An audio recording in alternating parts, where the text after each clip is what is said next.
Welcome.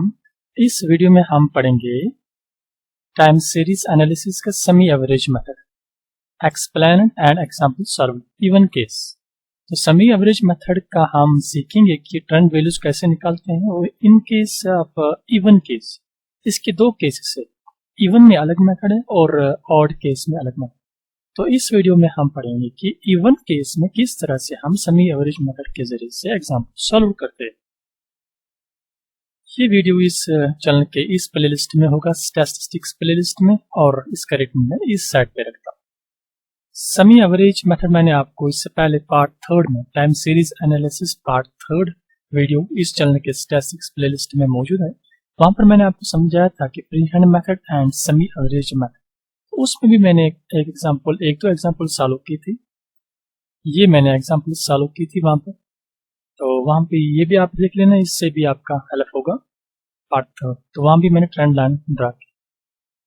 इस video में हम इवन केस का पूरा डिटेल में समझाएंगे कि किस तरह से हम सॉल्व करते हैं।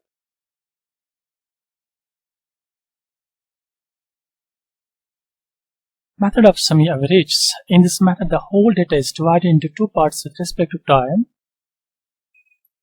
For example, if we are given time series for time t from 1971 to 1982, that is over a period of 12 years, the two equal parts will be divided. Equal parts will be the data from 1971 to 1976 and 1977 to 1982. In case of odd number of years, the two parts are obtained by omitting the value corresponding to middle e. ये यहाँ पर देख लीजिए। Semi average method में हम क्या करते हैं, सेमी एवरेज, इसमें हम सेमी टू इक्वल पार्ट्स का एवरेज निकालते हैं। यहाँ पर देख लीजिए आप, अगर आपके पास कोई डेटा दिया हुआ है, ये आपके पास कोई डेटा है, इसमें विद रिस्पेक्ट टू टाइम, क्योंकि ये टाइम है और ये इंफॉर्मेशन है, ऑब्जर्वेशंस, तो हमें इसका ट्रेंड वैल्यू निकालना है। तो ये क्या लिख रहा है कि हम डेटा को टू इक्वल पार्ट्स में डिवाइड करें। तो ये इनको पहले गिनना है, ये कितने हैं, 1 2 3 4 5 6 7 8 9 10 11 12।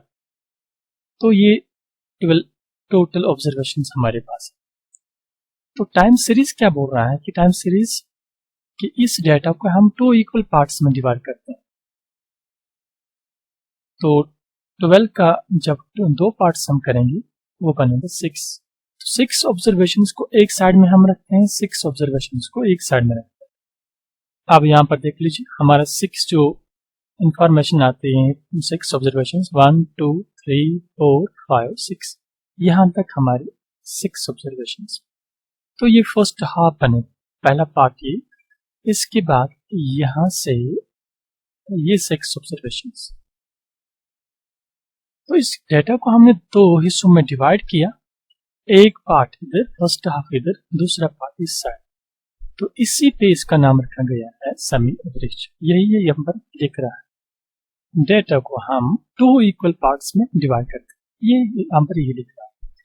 Odd number of years, the two parts are obtained by omitting the value corresponding to the middle year. अब यहाँ पर देख लीजिए, जब आपके पास ऑड नंबर हो, क्योंकि हम इसमें इवन पढ़ रहे हैं तो इवन को हम आज डिटेल में पढ़ेंगे, लेकिन ऑड नंबर पे यहाँ से सीख लीजिए आप। पहले आप ऑड नंबर को यहाँ पर सीखिए, क्योंकि अगर आपका मैथ बैकग्राउंड नहीं है, पहले ऑड इवन आपको पता होना चाहिए। ऑड नंबर हम उन्हीं नंबर्स को कहते हैं जिनको टू इक्वल पार्ट्स में हम डिवाइड नहीं, जिनको टू से डिवाइड नहीं होता। जैसे मैं आपको दिखाता हूँ, यहाँ पर 3 को 2 से कंप्लीटली डिवाइड नहीं होगा। अब यहाँ पर 4 लीजिए, 4 को जब हम 2 से डिवाइड करेंगे तो 2 2 4, तो ये 4 ऑड नंबर। इसके बाद 4 इवन है, ये 5 ऑड।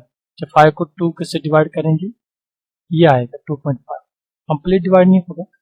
तो जिस नंबर को 2 से डिवाइड नहीं होता है तो उसको हम यहाँ पर ऑड नंबर का नाम देते हैं, और इवन है वो नंबर जिसको इक्वल 2 से कंप्लीट डिवाइड हो जाता है, यानी फ्रैक्शन पार्ट नहीं आता है, उसको हम इवन नंबर कहते हैं।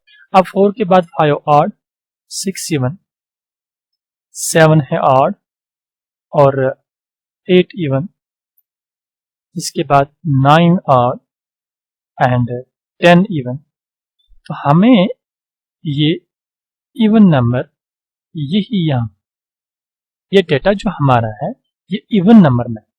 कैसे? हमने इसकी जब काउंट किया तो 12 हमारा इवन नंबर, 11 नहीं है इवन, 12 इवन नंबर।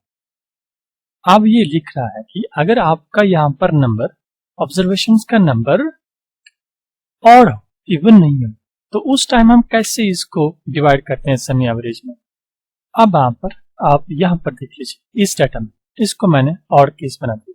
अगर आपके पास ऑब्जर्वेशन ऑड है तो मैं इनको गिन लेता हूँ, ये टोटल 13 इज ऑड नंबर। तो इस समय हम इस डेटा को किस तरह से 2 पार्ट्स में डिवाइड करते हैं, देख लीजिए। ये टोटल 13 है, तो 6 को हम एक साइड में रखेंगे। 2 समी एवरेज कैसे बनाएंगे हम, 1 2 3 4 5 6, ये हमारा फर्स्ट हाफ बना, और इसके बाद ये हमारा सेकंड हाफ, 1 2 3 4 5 6। ये जो बीच में एक बचता है इसको हम इससे इग्नोर करते हैं कुछ टाइम के लिए, तो इसको ओमिट करना है, यही यहाँ पर लिख रहा है। In case of odd number of years, 2 parts are obtained by omitting the value corresponding to middle year। ये जो डेटा का मिडल ईयर बनता है इसको हम इग्नोर करते हैं, और इस डेटा को 2 इक्वल पार्ट्स में, 2 सेमी एवरेज में इस तरह से डिवाइड करते हैं, और फर्स्ट हाफ का एवरेज निकालते हैं, सेकंड हाफ का भी एवरेज निकालते हैं, उसके बाद डेटा को आगे सॉल्व करते हैं। नेक्स्ट वही कंप्यूट द अरिथमेटिक मीन, इसके बाद हम अरिथमेटिक मीन निकालते हैं, 2 पार्ट्स का for each part and plot this 2 averages against the mid values of the respective periods covered by each part. The line obtained on joining these 2 points is the required trend line। जो line हम वहां से निकालते हैं फिर उन average point से draw करने के बाद वो ट्रेंड लाइन कहलाती है। ये अभी मैं आपको एग्जांपल में आपको समझ आएगा ये। And may be extended both ways to estimate the intermediate or future values. उस लाइन को हम एक्सटेंड करके फ्यूचर वैल्यू देख लेते हैं, ये आपको एग्जांपल में ही समझ आएगा। चलिए अब हम इसको एग्जांपल में सीखने की कोशिश करते हैं। मैं इसको डिटेल में समझाऊंगा, आप इसको पूरा ध्यान से देखिएगा।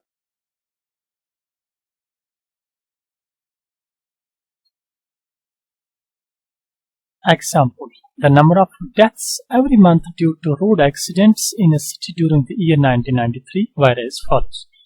तो एग्जाम्पल है, एक साल के लिए हमारे पास डेटा अवेलेबल है कि 1993 में कितनी डेथ्स पर मंथ हुई रोड एक्सीडेंट्स की वजह से। तो ये इवन केस है, ये डेटा है जनवरी फरवरी मार्च। तो डेटा हमारे पास मंथ, इसको पहले याद रखना, ईयरली नहीं, ये आगे हमें जरूरत है। डेटा मंथली, तो ये ऑब्जर्वेशन से 28 डेथ्स जनवरी में और फरवरी में 30 डेथ्स, इस तरह से आगे आगे ये हर मंथ का डेथ्स, एक्सीडेंट डेथ्स जो हमारे पास है ये पूरा एक साल का है। अब ये क्या पूछ रहा है क्वेश्चन वाला, fit A trend by the method of semi average. हमें ट्रेंड फिट करना है सेमी एवरेज मेथड के जरिए से, and estimate the number of deaths for January 2020 जनवरी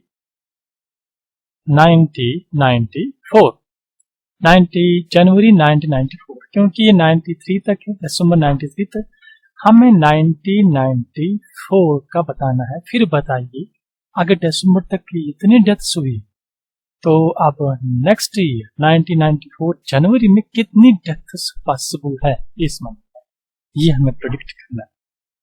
तो अब इसको सॉल्व कैसे करना है, चलिए अब हम इसको सॉल्व करते हैं। पहले सिस्टम में हम इस डेटा को 2 सेमी एवरेज में डिवाइड करेंगे। मैंने आपको बताया कि हम पढ़ रहे हैं इवन केस, तो इवन केस के ही मेथड से हम इसको सॉल्व करते हैं। तो हमारा फर्स्ट हाफ बनता है 1 2 3 4 5 6, क्योंकि ये टोटल 12 है। ये हमारा first, and second half is this. दोनों हाफ्स में इक्वल हमने किए कि 6 एक साइड में, 6 दूसरी साइड। चलिए अब हम इसको एवरेज निकालते हैं। फर्स्ट हाफ हमारा है 28 30, मैं लिखता हूं 28 प्लस 30 प्लस 28, ये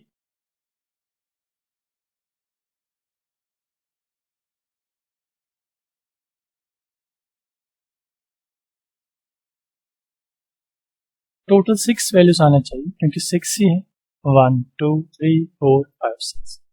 अब यहाँ पर इसका एवरेज निकालना है। एवरेज निकालने के लिए रूल क्या है कि जितने नंबर ऊपर है उसी नंबर से डिवाइड करें। 6 नंबर से 6 से डिवाइड करें, which is equal to 165। इसका टोटल डिवाइड बाय 6। इसका जब डिवाइड हम करते हैं दैट इज इक्वल टू 27.5। तो ये फर्स्ट हाफ का एवरेज हमारे पास 27.5। ये 27.5 क्या है हमारा, ये फर्स्ट ट्रेंड वैल्यू जिससे हम ट्रेंड लाइन ड्रा करेंगे। अब इसको किसके अगेंस्ट प्लॉट करना है, इसको इनके सेंटर में जो दो आएंगे मैं दिखाता हूं। अगर यहाँ पर इन दो को एक साइड में और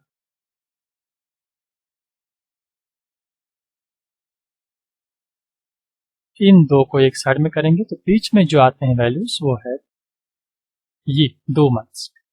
तो इस 27.5 को हम ग्राफ में इन दो के बीच में, मार्च और अप्रैल के बीच में, वहां पर ग्राफ में पॉइंट आने, वहां पर ग्राफ में इनके बीच में लेंगे इस 27.5। यही मैंने लिखा यहाँ पर 27.5 is the trend value for March and April. March और अप्रैल के लिए ये इन दो के लिए ट्रेंड वैल्यू हमारे पास आया, दैट्स 27.5। अब इस तरह से सेकंड हाफ का हम निकालते हैं। हमारा सेकंड हाफ क्या है, वैल्यूज क्या क्या है, 23 23 22, इनको मैं लिखता हूँ यहाँ पर, ऐड करते हैं।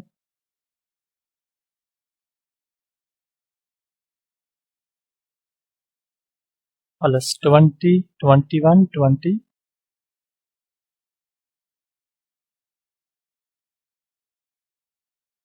टोटल कितने नंबर से 6 से डिवाइड करिए।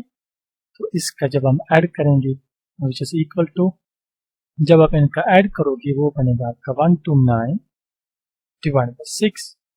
तो 129 को जब 6 से डिवाइड करेंगे विच इज इक्वल टू 21.5। तो 21.5 ट्रेंड वैल्यू है सेकंड हाफ का। इसको हम प्लॉट करेंगे तो इन दो को एक साइड में रखिए, इन दो को एक साइड में, तो बीच में ये दो आते हैं। तो इसको प्लॉट करना है सितंबर और अक्टूबर के बीच में करना पड़ेगा trend value, second trend value. मैं लिखता हूं यहाँ पर। नाउ ट्रेंड वैल्यू निकालने के बाद अब हमें निकालना है ग्रोथ रेट।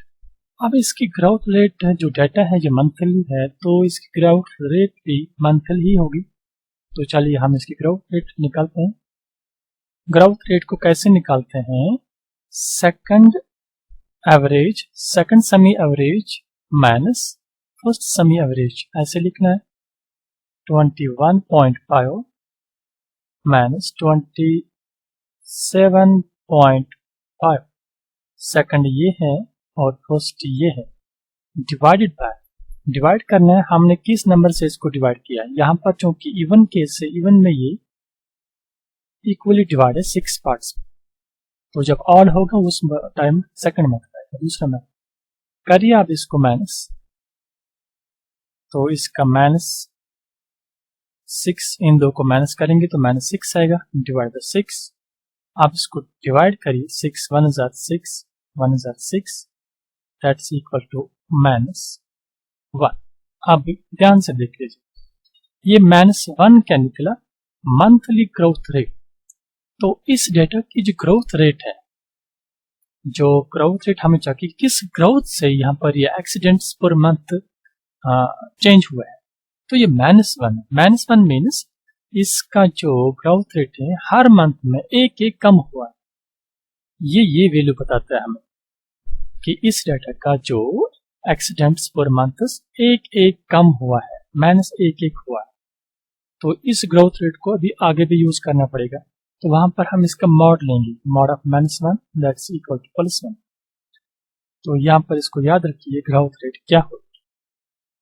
ये मैंने लिखा, this means that the number of accidents are declining on an average by 1 every month. एक एक्सीडेंट हर मंथ में कम हुआ। नाउ अब इसके बाद हमने क्या करना है, क्योंकि हमने दो ट्रेंड वैल्यूज निकाले और एवरेज मंथली ग्रोथ रेट भी चेक की। अब इसके बाद हमने इस डेटा का ट्रेंड वैल्यू निकाला कि इसके ट्रेंड वैल्यूज क्या है। तो चलिए अब हम इसके ट्रेंड वैल्यूज निकालते हैं। ट्रेंड वैल्यूज कैसे निकालना है, गौर से ध्यान से इसको देखिए। तो जनवरी के लिए, फरवरी के लिए हमारे पास ऑलरेडी जो वैल्यूज है वो ये है गिवन, लेकिन अब इसके ट्रेंड वैल्यूज कैसे निकालेंगे हम, यहाँ पर आप इसको ध्यान से देखिएगा। ट्रेंड वैल्यूज निकालने से पहले हमें याद रखना पड़ेगा, ध्यान देना पड़ेगा कि हमारे पास पहला जो एवरेज है वो 27.5 और सेकंड एवरेज है 21.5। हम इन दो में से किसी एक को यूज कर सकते हैं। तो मैं यहाँ पर यूज करता हूँ trend value for March and अप्रैल, क्योंकि ये दो का वैल्यू जो मुझे तो एक का है, मैं मार्च का पहले निकालता हूँ इस 27.5 से। आप यहाँ पर ये भी यूज कर सकते हो 21.5, इसमें सितंबर का निकाल सकते हो या अक्टूबर का, तो इसमें कंफ्यूज होने की कोई जरूरत नहीं। तो मैं यहाँ पर 27.5 यूज करता हूँ। इसके बाद ट्रेंड वैल्यूज निकालने के लिए आपने यहाँ ग्रोथ रेट को देखना पड़ेगा कि ग्रोथ रेट क्या है, कि हर मंथ में एक एक कम हुआ है। तो ट्रेंड वैल्यूज निकालने के बाद हम एक एक कम करेंगे, लेकिन किसी साइड में एक बढ़ाना भी पड़ेगा, वो अभी मैं आपको दिखाऊंगा कैसे। तो चलिए, हमारे पास जो सेमी एवरेज वैल्यू है वो 27.5 मार्च और अप्रैल का। तो यहां पर जो एवरेज निकली है वो है ग्रोथ रेट -1। तो मैं इस -1 को अब, चूंकि इस -1 का जब मॉड लेंगे ये +1 बन जाएगा। इस +1 को, इस 1 को डिवाइड करना है 2 पार्ट्स में, क्योंकि जो हमारे पास ये यहाँ पर ये मार्च और अप्रैल का 2 मंथ्स का है, तो ये ग्रोथ रेट फिर आधा मार्च के साथ चले जाएगा, आधा अप्रैल के साथ। तो इसलिए इसने हम इसका 2 पार्ट करते हैं इस 1 का, तो वो बनता है हमारा 27.5 प्लस 0.5। जब आप 1 को 2 से डिवाइड करोगे वो बनेगा 0.5, विच इज इक्वल टू 28। उम्मीद है आपको समझ आया होगा। तो ट्रेंड वैल्यू फॉर मार्च हमने निकाला, दैट इज 28। तो आप ट्रेंड वैल्यू फॉर अप्रैल भी निकाल सकते, मैंने मार्च का निकाला, आप अप्रैल भी ले सकते। तो आप सितंबर का भी यूज कर सकते हैं, ये मैंने अभी आपको बताया। यहाँ पर इसको यूज करके सितंबर का भी निकाल सकते हैं, इसमें कंफ्यूज होने की कोई जरूरत नहीं। अब इसके बाद देख लीजिए, जब ट्रेंड वैल्यू 28 मार्च का है तो हमारे पास जो ग्रोथ रेट दिखा रही है वो -1, दैट मीन्स एक एक कम हुआ है। तो 28 मार्च का ट्रेंड वैल्यू, तो अप्रैल में क्या हुआ होगा, इस 28 को एक माइनस करें, ये बनेगा 27। तो मई में क्या होगा 26, इसके बाद 25, एक एक कम होता जाएगा। क्यों? क्योंकि ग्रोथ रेट -1 की, और जुलाई की 24, अगस्त की 23 एंड सितंबर की 22 ट्रेंड वैल्यू, एंड अक्टूबर का ट्रेंड वैल्यू इज 21, नवंबर का ट्रेंड वैल्यू 20 एंड दिसंबर का ट्रेंड वैल्यू 90। गौर से देख लेना। अब इसके बाद हमारा क्वेश्चन में जो पूछा गया है वो है आप जनवरी का निकालिए। तो अब मैं आपसे पूछता हूं, आप बताइए, तो इन 10 मंथ्स का हमने ट्रेंड वैल्यू निकाला, अब दिसंबर का 90 नहीं, तो जनवरी का क्या होगा? जनवरी 94 का हमें दिखाना था, तो कितना बनेगा ये आप इजीली बता सकते हो। इसको -1 होगा तो 18 हो सकता है। ट्रेंड वैल्यू मीन्स इस 18 का मीनिंग कि जनवरी में पॉसिबिलिटी है 18 एक्सीडेंटल डेथ्स हो सकती है, या 18 के राउंडिंग में, या 18 ही, या 18 से कम, 18 के राउंडिंग। ये ट्रेंड वैल्यू दिखाता है हमें कि इसके इर्द गिर्द हो सकता है हमारे पास डेथ्स। अब यहाँ पर फरवरी और जनवरी का भी पेंडिंग है। अगर मार्च का ये है तो फरवरी का क्या होगा 29 ट्रेंड वैल्यू। क्यों? क्योंकि इसका एक कम होता गया, तो ये 28 तो हमने निकाला, इससे ऊपर +1 करना है और इससे नीचे माइनस 1 कर रहा है। आप 29 को एक और बढ़ाए 30। इस तरह से ट्रेंड वैल्यू जनवरी और फरवरी का 30 और उसके बाद 29, क्योंकि 28 हमने मार्च का निकाला था, इससे पहले एक एक ऐड करना पड़ेगा तभी एक एक कम होगा। तो इसकी राइट साइड में एक एक कम किया हम जो हमने। तो यह है trend values for the 13 months का हम निकाला। अब इसको हम ग्राफिकली ड्रा करते हैं। नाउ अब यहाँ पर आप देख लीजिए, अब हम इसका ग्राफिकल रिप्रेजेंटेशन दिखाएंगे कि ग्राफ में किस तरह से हम ट्रेंड लाइन ड्रा कर सकते हैं। तो पहले जो चीज़ हमने देखा है वो है कि एक्चुअल डेटा क्या है। एक्चुअल डेटा हमारे पास ये है एक्चुअल डेटा। तो इन वैल्यूज़ को पहले हम ये ओरिजिनल डेटा की ग्राफ, इसका ग्राफ डाल देते हैं, उसके बाद हम ट्रेंड लाइन ड्रा करेंगे। पहला पॉइंट है जनवरी में 28 एक्सीडेंट्स हैं। तो जनवरी, ये है जनवरी, तो इसमें 28 कहाँ पर आएगा, ये 25 और 30 के बीच में 26, 27, तो यहाँ पर 28 आ सकता है यहाँ पर। तो यहाँ से ये लाइन ऊपर जाएगी, यहाँ से 28 की लाइन आएगी। तो ये पहला पॉइंट है, पहला पॉइंट बना हमारा ये। नाउ फरवरी में 30 एक्सीडेंट्स, तो फरवरी, ये है फरवरी की लाइन। तो आपने ग्राफ में ये पॉइंट्स इस तरह से ड्रा करने हैं। तो दोनों साइड से ये जो डिस्टेंस है इस साइड में और इस साइड में, इसमें जो इम्पोर्टेंट पॉइंट वो ये है कि आपकी ये डिफरेंस और ये डिफरेंस सेम होनी चाहिए। जब भी आप ग्राफ डालोगे तो ग्राफ पेपर पे ये सेम लेना चाहिए। अक्सर स्टूडेंट्स गलती करते हैं कि यहाँ से इतनी डिस्टेंस लेते हैं तो इस साइड में कम करते हैं, जिसकी वजह से ग्राफिकल रिप्रेजेंटेशन ही गलत हो जाती है। ये दोनों साइड से आपने इक्वल लेना पड़ेगा।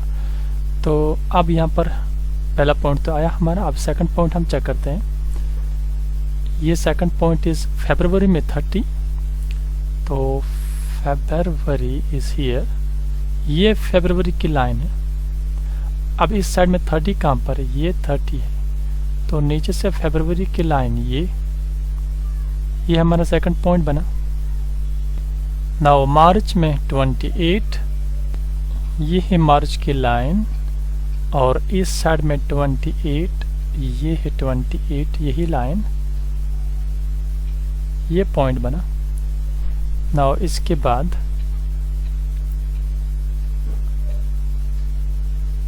अप्रैल में भी 28, मई में 27, अप्रैल में भी 28, तो ये 28, यही लाइन यहाँ से आती है इस साइड में, और मई में 27 है, तो 27, 28 से नीचे, ये मई की लाइन यहाँ से, और 27, 28 के ये थोड़ा नीचे आएगा यहाँ पर। इसके बाद नाउ जून में 24,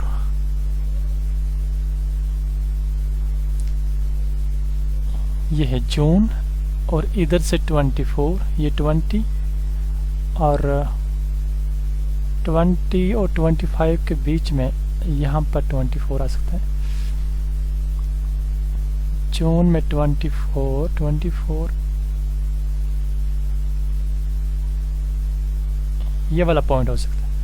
ये इसके बीच में 22.5, और 21, 22, 23, ये 24 का पॉइंट। नाउ जुलाई 23 पॉइंट, ये है जुलाई, ये इसकी लाइन, और 23, 24 से नीचे ये 20 है, ये 22 इसके बीच में, तो इससे नीचे थोड़ा आएगा 23। अब इसके बाद आप देख लीजिए, इसके बाद एक एक कम, इसके बाद अगस्त में भी 23, ये है अगस्त की लाइन, और इधर से 23, ये 23। नाउ सितंबर में 22, तो ये है सितंबर की लाइन एंड 20 से ऊपर 23 से थोड़ा नीचे ये सितंबर का 22 और अक्टूबर में 20 एंड नवंबर में 21। अक्टूबर की लाइन ये, 20 की लाइन ये आती है,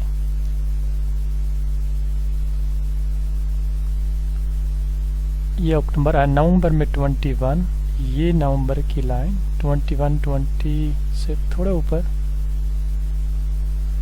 इसके बाद दिसंबर में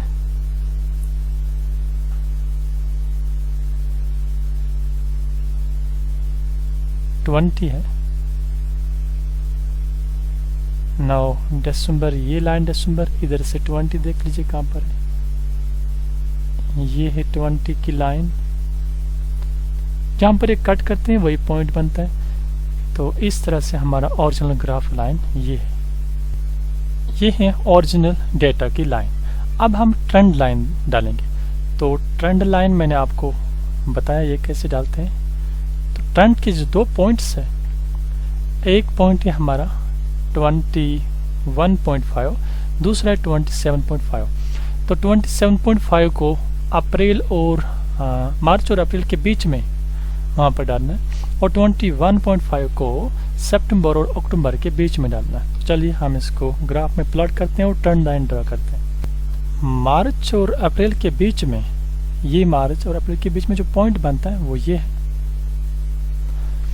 और इस पॉइंट पे इधर से हमने देखना है 27.5, वो कहाँ पर आएगा, ये 25, 26, 27.5, ये इसके सेंटर 30 और 25 के बीच में जो पॉइंट है वो लेना है।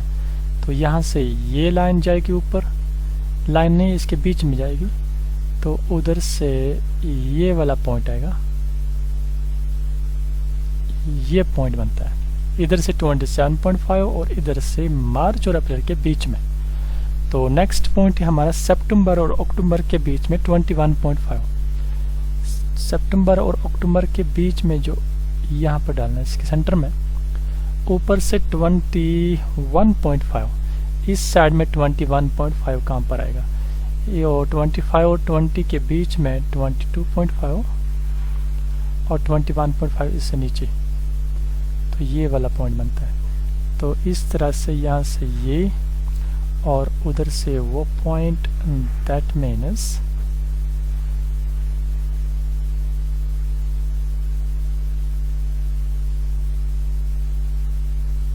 ये पॉइंट बनता है। अब हम इन 2 पॉइंट्स को ज्वाइन करके ट्रेंड लाइन ड्रा करते हैं। तो इस तरह से ये हमारी ट्रेंड लाइन बन गई। तो ओरिजिनल डाटा तो इससे ये लाइन और ट्रेंड लाइन की।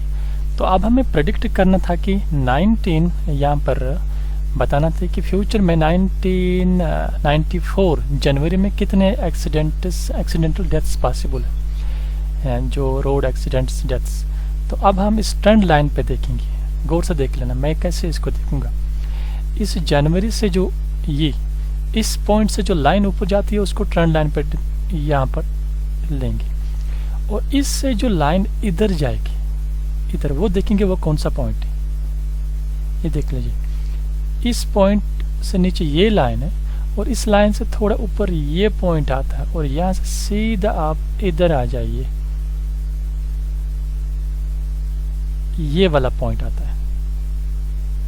अब यहाँ पर देख लीजिए, तो मैं आपको ये पूछूंगा कि आप बताइए जनवरी पे क्या दिखाता है, ये कितने पॉसिबल है। 19, ये 20 से नीचे 19 ही है ये यहाँ पर। तो जब आप एक्चुअल देखोगे, जब हमने डाटा निकाला था तो इसमें भी यहाँ पर हमारा वैल्यू निकला था 19 के बाद 18।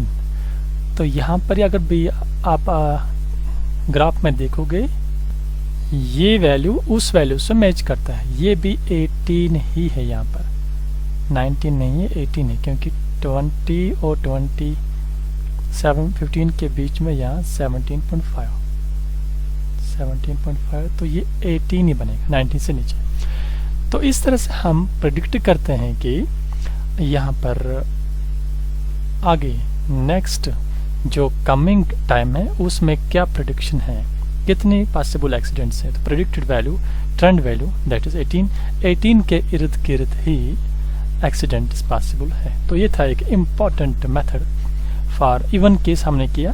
तो for odd case next video में मैं आपको वो सॉल्व करके दिखाएंगे कि ऑड केस में हम कैसे करते हैं। ये इवन केस था टाइम सीरीज का। समी एवरेज मेथड का इवन केस था। तो अगर आपने सब्सक्राइब नहीं किए चैनल, पहले सब्सक्राइब ज़रूर करिए इसको और अपने फ्रेंड्स के साथ भी शेयर करना ताकि वो भी इससे फ़ायदा उठा सकें।